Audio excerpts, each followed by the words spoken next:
उधर corona virus से जंग में पीएम मोदी का सफल ग्लोबल अवतार देखने को मिला है। पीएम मोदी की सफल रणनीति और समय रहते उनके हरकत में आने से भारत में अब तक कोरोना वायरस पूरी तरह पैर पसारने में नाकाम रहा है।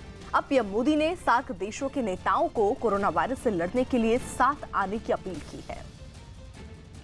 उन्होंने कोरोना वायरस पर किए अपने ट्वीट में लिखा कि हमारी पृथ्वी कोविड-19 नोवेल कोरोना वायरस से लड़ रही है। सरकार और लोग हर स्तर पर इससे लड़ने में जुटे हैं। दक्षिण एशिया, जहां दुनिया की बड़ी आबादी रहती है, वहां लोगों को स्वस्थ रखने के लिए कोई कसर नहीं छोड़ी जानी चाहिए। मैं सार्क देशों के नेताओं से अपील करता हूं कि वो कोरोना वायरस से लड़ने की रणनीति मिलकर बनाए और हम इस पर वीडियो कॉन्फ्रेंसिंग के जरिए चर्चा कर सकते हैं ताकि हमारे नागरिकों को स्वस्थ रखा जा सके। हम एक साथ मिलकर दुनिया के सामने एक उदाहरण पेश कर सकते हैं और एक स्वस्थ गृह का निर्माण कर सकते हैं। अमिताभ सिन्हा हमारे साथ हमारे सहयोगी इस वक्त जुड़ चुके हैं। अमिताभ, ऐसे वक्त पर जहां आज देश में एक मौत भी कोरोना वायरस से हुई है और ज्यादा से ज्यादा मामले देखिए सामने आ रहे हैं, ऐसे में सार्क देशों का साथ क्या दिखाता है? देखिए, दो चीज़ें साफ है। प्रधानमंत्री मोदी पहले ऐसे राजनेता हैं, पहले ऐसे प्रधानमंत्री हैं जिन्होंने पूरे के पूरे रीजन, पूरे क्षेत्र को एक साथ इस कोरोना से जंग में लड़ाई लड़ने का आह्वान किया है और सबसे वीडियो कॉन्फ्रेंसिंग की बात की है। इसमें नेपाल है, इसमें पाकिस्तान है, मालदीव्स है, श्रीलंका है, बांग्लादेश है। इन तमाम देशों को एकजुट करने की कोशिश कोरोना वायरस के खिलाफ। ये सारे देश चीन के करीब हैं और सबसे बड़ी बात है, प्रधानमंत्री जो 1 महीने से लगातार कोरोना वायरस के खिलाफ जंग में सक्रिय हैं, उनके चलते भारत में बहुत ज़्यादा ये महामारी फैली नहीं है। और साफ तौर पर इजराइल के प्रधानमंत्री का फ़ोन करना, ब्रिटेन के प्रधानमंत्री से बात करना और दुनिया भर के लोगों का एक दूसरे को नमस्ते करके अभिवादन करना, ये दिखाता है कि प्रधानमंत्री की जो राजनीति है, कूटनीति है, वो किस हद तक अब हावी हो रही है, लोग कैसे उसको अपना रहे हैं। ऐसे में तमाम क्षेत्रीय देशों को, तमाम पड़ोसियों को एकजुट करके कोरोना से जंग कर पूरे दुनिया को संकेत दिया कि साथ लड़के लड़ाई लड़ें तो इस पर जीत संभव है। लेकिन ये जो ग्लोबल अवतार धारण किया है प्रधानमंत्री नरेंद्र मोदी का, हम नया अवतार देख रहे हैं, जिस तरीके का जिक्र आप भी कर रहे हैं, इसमें ये साथ से क्या रणनीति रहने वाली है जिससे कोरोना वायरस से लड़ा जाए? क्या इन रणनीति पर भी मंथन और चर्चा वीडियो कॉन्फ्रेंसिंग के जरिए होगी? ऐसी अपील की प्रधानमंत्री नरेंद्र मोदी ने। देखिए, उन्होंने सार्क के देशों से अपील की है। सार्क के देश में वो 7 देश आते हैं जो भारत के, जिनकी सीमाएं भारत से लगती हैं। पाकिस्तान है, श्रीलंका साथ में है, बांग्लादेश है, भूटान है, मालदीव थोड़ा दूर है लेकिन मालदीव भी पास में ही है। लेकिन इन तमाम देशों के नेताओं के साथ वीडियो कॉन्फ्रेंसिंग कर कैसे जागरूकता बढ़ानी है, कैसे एक दूसरे देशों को दवाओं के माध्यम से मास्क भेजकर कैसे क्वारंटाइन किया जाए, इन सब चीज़ों पर चर्चा करके नेताओं के साथ इस महामारी को अपने देश में कैसे फैलने से रोका जाए, क्योंकि सबकी सीमाएं एक बनती हैं, लोगों की आवाजाही लगातार बनी रहती है। तो ऐसे में कोरोना वायरस एक देश से दूसरे देश में न फैले, एक दूसरे की सीमाओं पर इसको रोका जाए, तो यह बहुत बड़ी पहल है प्रधानमंत्री की, पूरे एक क्षेत्र को एकजुट करके कोरोना के खिलाफ जंग करने की। इसीलिए हम लोग बार बार कह रहे हैं कि ये ग्लोबल अवतार के रूप में प्रधानमंत्री ने जो पहल की है तमाम देशों को कोरोना से जंग करने में, ये वाकई ये गौर करने के काबिल है और इसको ऐसा मार्ग है जिसका दूसरे देश भी अनुसरण कर सकते हैं। चाहे वो यूरोप में हो, इटली अकेला जंग लड़ रहा है, जर्मनी जंग लड़ रहा है, ब्रिटेन की स्वास्थ्य मंत्री को कोरोना वायरस पॉजिटिव पाया गया है। तो ये तमाम चीज़ें ऐसी हैं जो पूरे दुनिया में फैल रही हैं, तो सब मिलजुल कर लड़ें तो इस लड़ाई पे काबू पाया जा सकता है। बिल्कुल अमिताभ, आप रहिए हमारे साथ। आइए बताते हैं कि अब तक पीएम ने क्या क्या किया कोरोना वायरस के खिलाफ जंग में। पीएम मोदी के एक्शन में पीएम की सक्रियता और प्लानिंग से कोरोना वायरस फैलने से रोकने में मदद है। कोरोना की आहट होते ही पीएम ने मंत्री समूह का गठन कर दिया।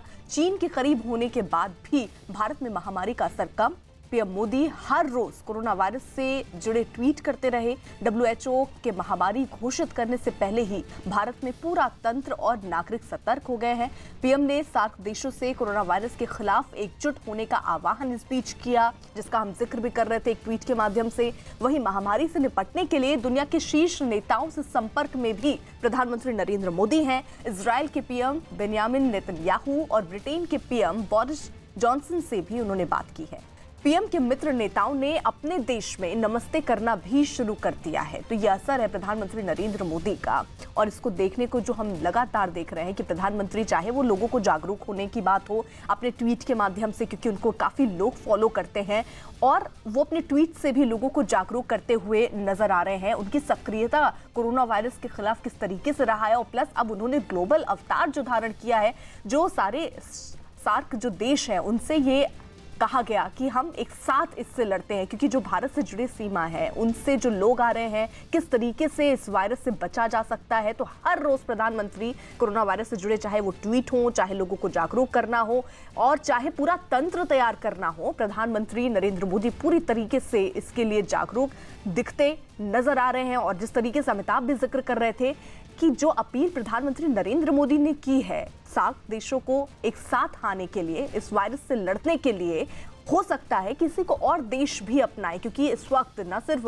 भारत में, पूरे देश में कोरोना का असर, पूरे विश्व में इस वक्त कोरोना का असर देखने को मिल रहा है। और बहुत जरूरी है कि इस कोरोना वायरस से लड़ने के लिए सारे देश वो साथ आए, और इसी साथ की अपील भी प्रधानमंत्री नरेंद्र मोदी ने अपने ट्वीट के माध्यम से की है। नजर रखने और किसी के पास जो भी सुविधाएं हैं वो एक दूसरे से एक्सचेंज करने की भी बात यहां पर नजर आ रही है। वहीं कोरोना वायरस के खिलाफ जंग में पीएम मोदी की पहल को दुनिया के देशों ने सराहा है। नेपाल के पीएम केपी शर्मा ने ट्वीट करके एक लिखा कि कोरोना वायरस के खिलाफ सार्क देशों के एक साथ मिलकर लड़ने के पीएम मोदी के विचार का स्वागत करता हूं। जानलेवा बीमारी से हमारे नागरिकों की सुरक्षा के लिए हमारी सरकार सार्क के सदस्य देशों के साथ मिलकर काम करने को तैयार है। तो अमिताभ, जिस तरीके से हम देख रहे हैं कि एक तरफ प्रधानमंत्री नरेंद्र मोदी की अपील और उसके बाद ये सारे जो देश जिनसे अपील की गई है सार्क देशों से, अब धीरे धीरे जुड़ते हुए भी नजर आ रहे हैं। बिल्कुल जुड़ना ही है। ऐसी अपील किसी ग्लोबल लीडर ने की नहीं थी अभी तक। अगर हर देश की बात करें, सब अपनी लड़ाई लड़ने में लगे हुए हैं, किसी को चिंता नहीं है बाकी देशों में क्या हो रहा है। भारत एक महीने से इस लड़ाई में लगा हुआ है। जागरूकता बढ़ाने में प्रधानमंत्री हर रोज एक ट्वीट कर रहे हैं कि आप जागरूकता बढ़ाओ, और इसीलिए नेपाल के प्रधानमंत्री को भी अब सामने आना पड़ा कि भारत के साथ हैं। नेपाल है, बांग्लादेश है, भूटान है, श्रीलंका है और पड़ोस में पाकिस्तान भी बैठा है। तो उन तमाम देश ऐसे हैं जो सार्क के सदस्य हैं, और अगर सब साथ मिलकर लड़ें, एकजुट होकर एक नीति बनाएं, तो हो सकता है कि इस लड़ाई से जो चीन से निकली लड़ाई है, चीन से निकला कोरोना वायरस है, उस पर काबू करने में मदद मिले। और सबसे अहम बात मैं आपको बता दूं कि वर्ल्ड हेल्थ ऑर्गेनाइजेशन, विश्व स्वास्थ्य संगठन, जो यूएन की एक संस्था है, उसने भी आज न्यूज़ 18 से बातचीत की है उन लोगों ने, और ये भी कहा है कि भारत सरकार ने जो इस लड़ाई में काम किया है और जागरूकता बढ़ाने का काम किया है, वो काफ़ी अच्छा और सफल रहा है। इससे काफ़ी फायदा मिला है भारत को। बिल्कुल, लेकिन अमिताभ, अब देखिए एक अपील हो गई है, और जिस तरीके से हम देख रहे हैं कि भारत में हो चाहे पूरे विश्व में हो, कोरोना वायरस बहुत तेजी से बढ़ रहा है। यहाँ कोशिश प्रधानमंत्री नरेंद्र मोदी की ये भी है कि ये जो अपील है वो भी जल्द से जल्द ये सार्क देश जो है उसे अपनाएं और इसके लिए एक रणनीति भी बनाएं। बिल्कुल यही अपील है। क्षेत्रीय, सिर्फ एक भारत ना लड़े, भारत के चारों तरफ इनकी सीमाएं जिन जिन देशों से लगी हुई हैं, चाहे वो नेपाल हो, पोरस बॉर्डर है, लोगों का आना जाना उत्तर प्रदेश, बिहार सब जगह लगा रहता है। भूटान है, भूटान की सीमाएं भारत से लगी है, नेपाल की सीमा भारत से लगी हुई है, ये बांग्लादेश की सीमाएं भारत से लगी है, पाकिस्तान की सीमा भारत से लगी है। इन तमाम देशों की सीमाएं भारत से लगी हैं। लोगों का आना जाना है, एक ही तरह की आबादी है, एक तरह की आबो हवा है, एक तरह का मौसम है। तो ऐसे में कोरोना के आउटब्रेक को, कोरोना के हमले को रोकने के लिए तमाम देश अगर एकजुट हों और तमाम अगर शासनाध्यक्ष अगर एक साथ मिलकर तय करें, तो इस बीमारी पर काबू पाया जा सकता है। और नेपाल ने अपनी इच्छा जता दी है, धीरे धीरे सारे देश इसकी इच्छा जता देंगे। और प्रधानमंत्री ने जो वीडियो कॉन्फ्रेंसिंग की कॉल की है, अब देखते हैं उसमें कितने लोग जुटते हैं। लेकिन एक बड़ी अहम पहल है जो बाकी दुनिया के बाकी देशों को भी एक सीख और सबक जरूर देगी कि सब मिलजुल कर साथ लड़ें, तभी इस वायरस पे काबू पाया जा सकता है। जो और बिल्कुल अमिताभ, हम सक्रियता की भी बात कर रहे थे कि प्रधानमंत्री किस तरीके से सक्रिय भी है। एक पूरा समूह गठित किया गया, पूरी कोशिश की जा रही है कि कोरोना वायरस को रोका जा सके। और अब कोरोना वायरस से बचने का एक आसान तरीका है, हाथ में आप ना छींकें, हाथ में ना आप खांसें, हवा में भी अगर आप छींक रहे हैं तो उससे बचें, और हवा में आप खांसे भी ना। खांसी अगर आपको आए तो कोहनी में आप खा सकते हैं।